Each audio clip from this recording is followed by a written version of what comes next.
From getting absolutely dethroned by Isagi in the second selection, to saving Blue Lock in the U20 game, to now scoring a hat trick in his first game back.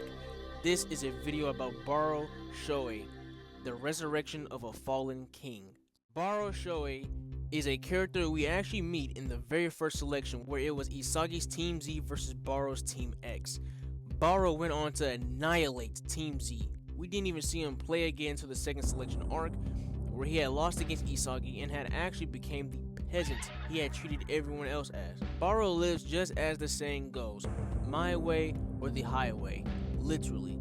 He lives how he wants to live and he wins how he wants to win. Barou's arrogance is the best thing about him, but it's also the worst thing about him. There's multiple reasons why he is deemed king. I mean, #1 ranked striker in the first selection and has actually been dominant and unstoppable almost this entire time in the manga. As a kid, he has always saw others as support characters that move solely for the sake of his goals, and it was actually like that until he was on Isagi and Nagi's team in this second selection. His selfish style of play was seriously dragging the team down to the point Isagi couldn't even figure out a way to team up with him. Isagi had to dethrone Barou to make him see that he is not surrounded by an unimportant supporting cast. Barou is one step behind Isagi, being a useful bait for Isagi to score. Later on, Barou is stopped by Chigiri and actually unconsciously passes to Isagi. Falling to his knees like the weak bowing down to a king, Barou is forced to finally realize that he wasn't the main actor anymore. Isagi was. Barou had turned into the people he had treated as in the past, a supporting cast. Isagi scores and completely shatters Barou, turning the darkness Barou created into light. It wasn't the end for Barou in this match. It's 4-4. He gets the ball again and sees Isagi and Nagi showing him a vision of a goal. Barou knows that the team would win if he had become a supporting cast and passes the ball, but something was holding him back.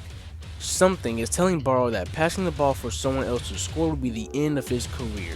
He sees the act of entrusting as something that will save him, but is actually an escapism for people with broken dreams for the sake of not denying their lives so far, an excuse for losers. And Barou wasn't gonna take any of that. Barou snaps, and with no hesitation, Barou uses a chop feint to bypass Kunigami. Without breaking his speed, Barou uses another chop feint to fake out a pass to Isagi and gets past Ryo. Chigiri comes into play, and fortunately, Isagi is there to aid Barou. But wait, Barou doesn't pass? No. He turns Isagi into a pawn made for moving for the sake of his goal, using Isagi as a barrier to get past. Move, you peasants.